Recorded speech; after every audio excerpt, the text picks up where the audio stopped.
Parliament session काफी अहम होता है और जब पार्लियामेंट सेशन की शुरुआत होती है तो मुल्क के तमाम लोगों की नजरें भी गहरी होती है। खासकर जो सियासी माहिरीन हैं, जो दानिश्वर तबका है, उनकी नजरें काफी गहरी होती है कि इस पार्लियामेंट सेशन में क्या कुछ खास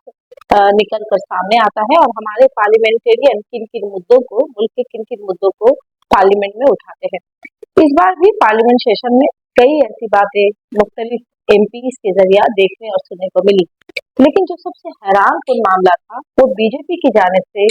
आबादी के ताल्लुक से जो बात की गई वो अपने आप में हैरान कुन था, चौंकाने वाला भी था। क्योंकि इस पार्लियामेंट सेशन में बीजेपी के एक एमपी ने साफ तौर पे कहा कि बंगाल, बिहार और झारखंड की आबादी का हवाला देते हुए उन्होंने कहा कि इन इलाकों में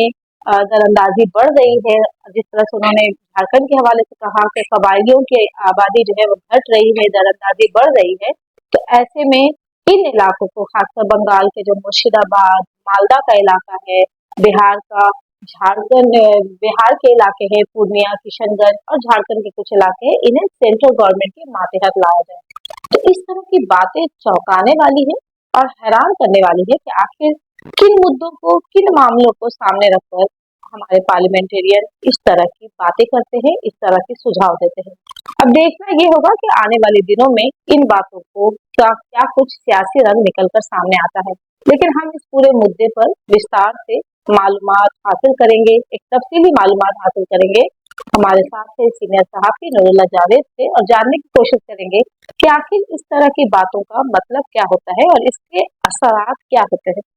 क्या कहेंगे कि इस तरह की बातें चौंकाने वाली थी? आप भी चौंके? नहीं, मैं तो नहीं चौंका हूँ। वजह उसकी ये है कि देखिए, आप जो लोग आरएसएस के बारे में जानते हैं कि आरएसएस मंसूबा पहले बनाती है और फिर उस मंसूबे को खामोश रखती है, आहिस्ता रखती है, और फिर उस मंसूबे के को नाफिज करने के लिए माहौल साजगार करती है। उसके लिए वो बयानात दिलाती है और रिपोर्टें आती है, प्रोपेगेंडा होता है और फिर वो कदम उठाया जाता है। जैसे जम्मू एंड कश्मीर का 370 का जो कानून हटा है, उस कानून के हटने के क्या फायदा होगा, क्या नुकसान, ये अलग मौजूद है बात है। लेकिन 70 सालों तक उसको लेकर एक प्रोपेगेंडा बनाया गया और कहा गया कि अगर कश्मीर से 370 हट जाएगा, कश्मीर के इख्तियारात, तो कश्मीर अपना हो जाएगा। तो इसी तरह का ये जो कुछ में भी जो अचानक इस जुलाई के महीने में पहले हेमंत बिश्व शर्मा ने कहा कि आसाम की आबादी 2041 तक में डबल हो जाएगी, मतलब आसाम में मुस्लिम अक्सरियत हो जाएगी। और उसके बाद यहाँ बंगाल की जो ये बीजेपी के जो सदर है सुकांत मजूमदार, उसने ये कहा कि जो नॉर्थ बंगाल है, नॉर्थ बंगाल जो एरिया है, जो 5-7 अजला है, उसको शुमाल मशरक़ी रियासत का हिस्सा बना दिया जाए। और अभी कृष्णा जुमरात को पार्लियामेंट में निशात खान दुबे जो झारखंड से ताल्लुक रखते हैं, उन्होंने 2-3 दावे किए जो चौंका देने वाले तो नहीं थे। वो बीजेपी इस तरह के दावे करते रहे, लेकिन वो पार्लियामेंट के फ्लोर पे दावा किया, इसलिए इसकी अहमियत बढ़ जाती। और पहला दावा उन्होंने ये किया कि जो झारखंड का जो संस्थाल परगना है, वहाँ पे कबायलियों की आबादी धीरे धीरे कम हो रही है और वहाँ मुसलमानों की आबादी बढ़ रही है। और मुसलमान कौन सी, जो बांग्लादेश से दरअंदाज होते हुए आ रहे हैं। और फिर उन्होंने ये भी दावा किया कि ये जो आ रहे हैं बांग्लादेशी, वो शादियां कर रहे हैं कबायलियों से और उसके बाद वो लोग इलेक्शन भी लड़ रहे हैं, इस तरह के दावे किए। दूसरा उन्होंने कहा कि जो बंगाल का जो मालदा और मुर्शिदाबाद है, बिहार का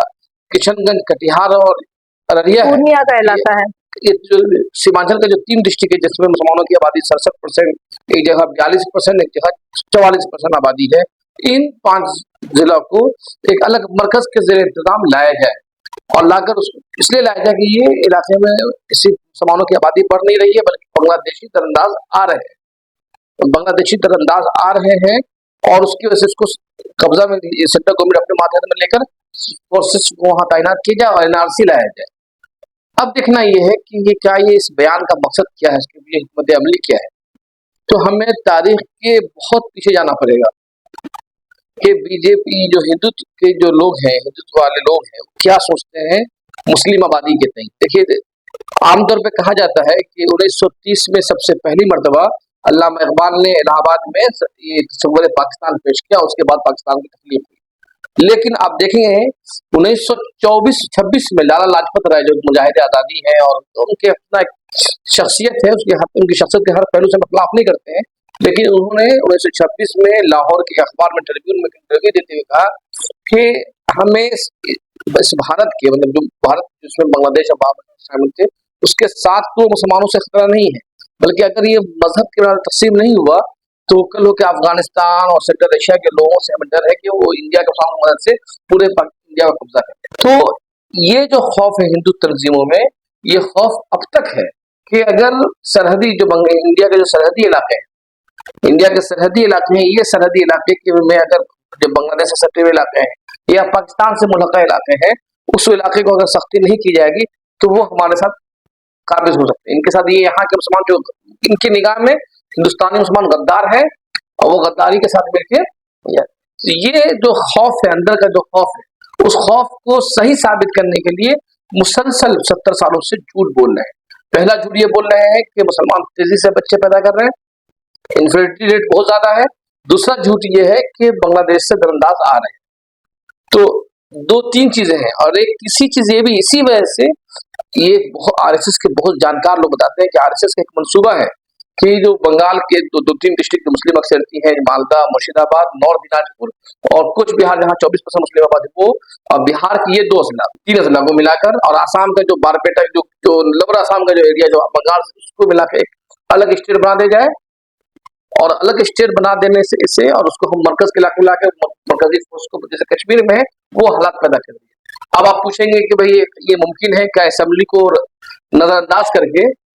तो देखिए जम्मू और कश्मीर में जो इस तरह से 1970 का नाफिज खत्म किया गया, असेंबली को पहले भंग कर दिया गया, तो इस तरह के हालात यहाँ भी हो सकते हैं। जबकि आर्टिकल 3 में कहा गया है, हिंदुस्तान के आर्टिकल 3 में कि इस तरह के बगैर विफाक के स्टेट के मशवरा किए बगैर इस तरह रियासत का बंटवारा नहीं हो सकता है। तो हम कह सकते हैं कि आरएसएस ने अपनी जो एक सोची समझी जो प्लानिंग है उसके तहत काम करना ये मैं समझता हूँ कि ये जो बयानात आ रहे हैं जैसे बीजेपी लीडरों के, कोई इत्तेफाकी या पोलराइजेशन के मकसद के लिए नहीं, अचानक नहीं आया, अचानक से जो बीजेपी का लीडर है वो बयान नहीं दे रहा, बल्कि एक हिकमत अमली के पास पूरी एक हिकमत अमली है, और कब किसको कब क्या बोलना है वो एक सजा हुआ है। जबकि हकीकत ये है कि अगर देखिए द हिंदू में, द वायर में रिपोर्ट आई चुकी है कि 2015 के बाद से ही बांग्लादेश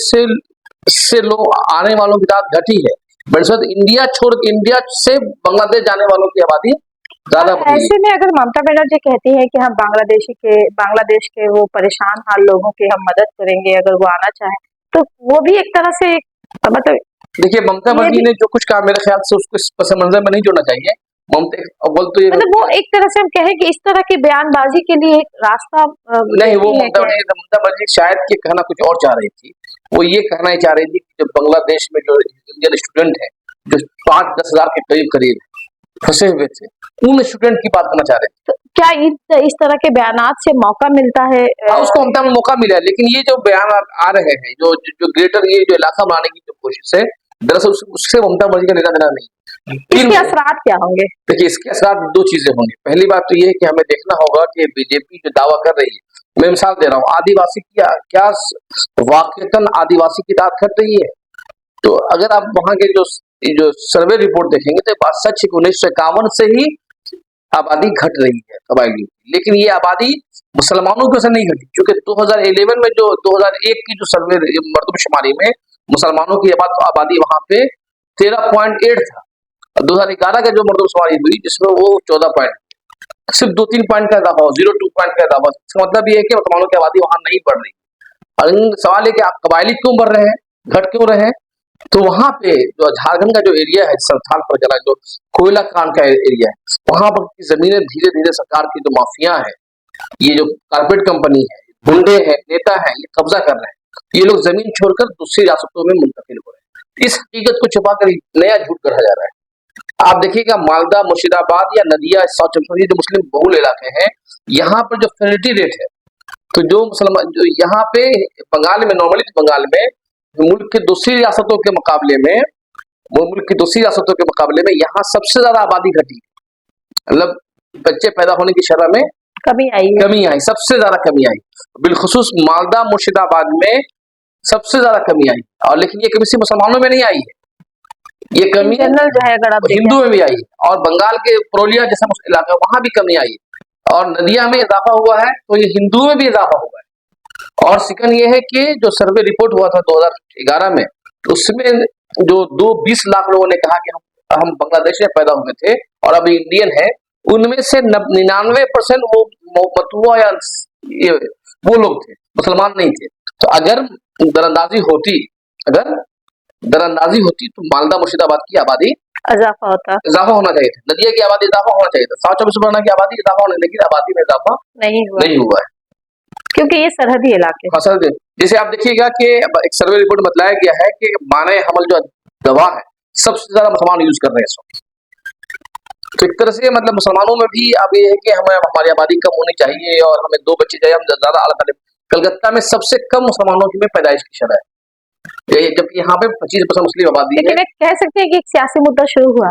हाँ, ये सियासी मुद्दा नहीं है, ये मैं समझता हूँ कि हम अपनी टीम को बताएंगे जब हम ये यूट्यूब पे आएगा, हम उसको एक एक आंकड़ा लाएंगे, मतलब अपने कानून को भी दिखलाएंगे किस तरह से आबादी घटी बढ़ी है उसके में। इस सियासी मुद्दा से ज्यादा ये एक तरह की हिंदुस्तानी मुसलमानों के मुस्तकबिल के लिए बहुत परेशान कुन बात है। अब हमें देखना होगा कि इन हालात का इदराक मुस्लिम तंजीमें किस तरीके से कर रही है। तो पहला काम ये था मुस्लिम तंजीमों का, जैसे हमने लिखा है इस हफ्ते में, हमें बिहार के बारे में नहीं मिल पाया। हम बहुत सर्च किया कि बिहार किशनगंज में और अररिया में, कटिहार में मुसलमानों की शरह पैदाइश कितनी है और क्या है, और बिहार के दीगर रियासत में हमें नहीं मिल पाया। हम उस पर काम कर रहे हैं, लेकिन जैसे झारखंड के बारे में जो मिल गया और बिहार के बारे में मिला, आसाम के बारे में जो कहा, अभी आसाम के बारे में जो कहा उन्होंने कि आबादी बढ़ जाएगी, तो देखिए वहां पे आसाम में गुवाहाटी यूनिवर्सिटी के प्रोफेसर है, प्रोफेसर दुर्मन्नान, उनकी किताब आई है, बहुत मशहूर जमाना किताब है। उस किताब में उनकी किताब है infiltration genius of the Assam movement करके किताब है उनकी, जो 2022 में आई है किताब। उस किताब में उन्होंने दावा ये किया है कि आसाम में जो मुसलमानों की आबादी बढ़ी है वो शरह पैदाइश इसलिए बढ़ी है कि वहां पे जहालत ज्यादा है मुसलमानों के अंदर, और ये साबित हो चुका है, ये फैमिली हेल्थ सर्वे में भी कहा गया, जिन जिन इलाकों में तालीम कम है, चाहे वो मुसलमानों में कम हो, चाहे वो आदिवासी में कम हो, चाहे वो दलित में कम हो, वहां पे आबादी ज्यादा बढ़ती है, और जहां तालीम ज्यादा होती है वहां आबादी ज्यादा बढ़ती है। मिसाल बता दें, धुबरी जहां से मौजूद हार गए हैं, धुबरी में जो एजुकेशन की जो शरह है वो है, लिटरेसी जो रेट है वो 54%, और उसके बगल का एक जिला है जोरहाट, वहां पे 75% है, वहां भी मुस्लिम आबादी, लेकिन लिटरेसी रेट का कितना फर्क है, तो आबादी बढ़ने का भी फर्क है वहां। मतलब एक ही स्टेट में 2 जगह के मुसलमानों में जो लिटरेसी रेट है वो फर्क है। तो अब्दुल मन्नान साहब बता रहे हैं कि वहां पे भी अभी जो एनआरसी हुआ, वहां पे एनआरसी में से 6 लाख मुसलमानों को कहा गया कि ये बाहरी है। अगर ये अब्दुल मन्नान बोलते हैं कि अगर सही से तासुब नहीं होता तो 6 लाख में 6,000 मुसलमान नहीं मिलेंगे जो जिनके ऊपर थप्पा लगे कि ये बाहर से आए। कि मुस्लिम तंजीमों को सबसे पहला काम करना चाहिए मेरे ख्याल से, हम तो ये पहला काम करना चाहिए कि इस पे इल्मी सर्वे करके, मतलब एकेडमिक सर्वे हो, मुताला हो, और उस मुताले के जरिए इनके झूठ का पर्दाफाश करे। और नंबर 2 कि हमें मुस्लिम तंजीम को ये मान लेना चाहिए कि इस तरह की कोशिशें होंगी, अगर मान लीजिए अगर कोई ऐसा स्टेट बनता है तो मुस्लिम अक्सर की स्टेट हो जाएगा, एक फतह का फायदा भी हो सकता है आपको,